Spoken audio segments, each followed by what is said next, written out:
This looks like a normal graduation photo, but it has a dark backstory. So if you zoom in on the photo, at the top left, you'll see a couple of kids holding up imaginary guns towards the camera. So there's actually 3 kids doing it, but these 2 right here are the ones responsible for the Columbine High School tragedy. And what makes this even darker is this photo was taken just months before that happened. And as you'll learn in this series, there were a lot of signs pointing towards something like this happening, but no one really took it seriously. And I'm just figuring out that a lot of what the public learned, including myself, about Columbine was actually false, and some of it was straight up lies, but it's stuck around even till now. This was one of the first tragedies of the cell phone era. It was helpful, but it also added to the confusion. In a really dark way, it was kind of like a gold mine for the media because they were getting phone calls from some of the students while it was happening live. It became CNN and Fox News' most viewed segment in history up until that point.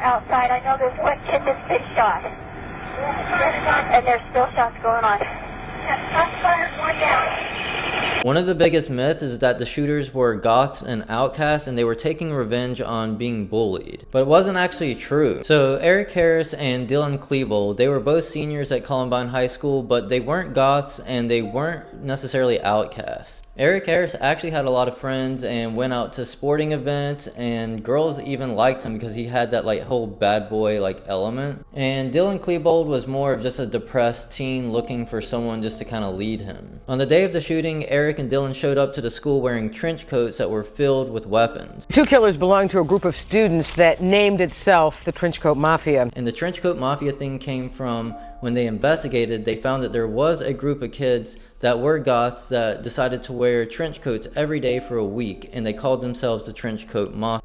But it was more of a joke, and he wasn't involved. He just had a friend that was in it. They wore black trench coats, combat boots. They hated jocks, loved the internet, and were fascinated by World War II.